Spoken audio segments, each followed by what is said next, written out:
महाराज जी की सात शाही, बंदी छोड़ सतगुरु हरिहर जी महाराज जी की सात शाही, सभी संत महापुरुषों को सात शाही, हनुमान जी महाराज को सात शाही। ईसा सतगुरु के दरबार में जाइए बारंबार, भोले वस्तु खाई दे ऐसे हैं दातार। ईसा ये माया के फंद है या में हो रहा अंध, मेरा गंदा पिंड था सतगुरु करी सुगंध। तो आज मंच के धर्माध्यक्ष जगत गुरु वासुदेवाचार्य विद्या भास्कर जी महाराज और निर्वाणी नवे अखाड़े के अध्यक्ष धर्मदेव जी महाराज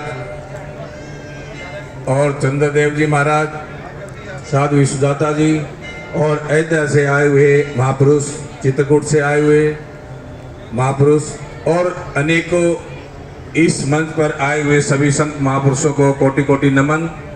और आज ये पट्टाभिषेक का जो कार्य हुआ है, क्योंकि समाज को संस्कार देने के लिए, दिशा देने के लिए एक गद्दी निशीन जरूरी है, जो आज महाराज जी विद्या भास्कर जी ने पट्टाभिषेक करके पीठाधीश्वर बना करके एक समाज के लिए सेवा का कार्य किया है।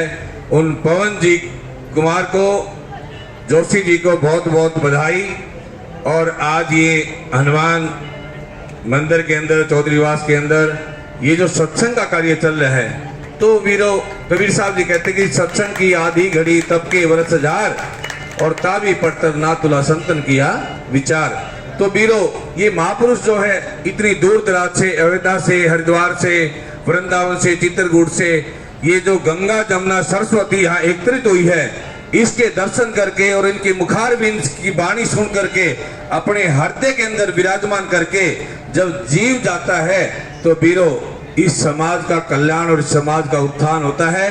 क्योंकि महापुरुष हमेशा जीव को देने के लिए आते हैं, और इतने महापुरुष जो यहाँ एकत्रित हुए हैं, ये समाज को दिशा और दशा देने का कार्य किया है। और महाराज जी अयोध्या से है, अभी हम भी अयोध्या गए थे, क्योंकि हमारी भी ड्यूटी लगी थी संत समिति के राष्ट्रीय मंत्री होने के नाते।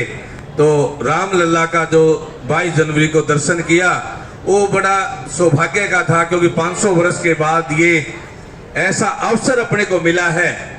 तो वीरों जो रामलला की स्थापना हुई है, और हनुमान जी तो महाराज जी हरिहर जी जो हमारे गुरु जी है, वो कई बार बातें चर्चा करते थे कि भाई पंचमुखी हनुमान जी के तो हमने दर्शन किए हैं। और जब महाराज जी ने खरड़ के अलीपुर के अंदर तपस्या की, वहाँ गंगा मैया प्रकट हुई थी। तो वीरों ऐसे महापुरुष और ऐसे हनुमान जी जब राम की सेवा का कार्य करते हैं, तो सबसे उत्तम सेवक कौन है? सबसे उत्तम सेवक कौन है भाई? हनुमान जी है ना। तो हमारे को ऐसा ही महापुरुषों के साथ मिलकर के उत्तम सेवक बनने की जरूरत है। जब सेवक बन गए तो पीठाधीश्वर तो अवश्य बना देगा सतगुरु। बोलो साधो सत। बहुत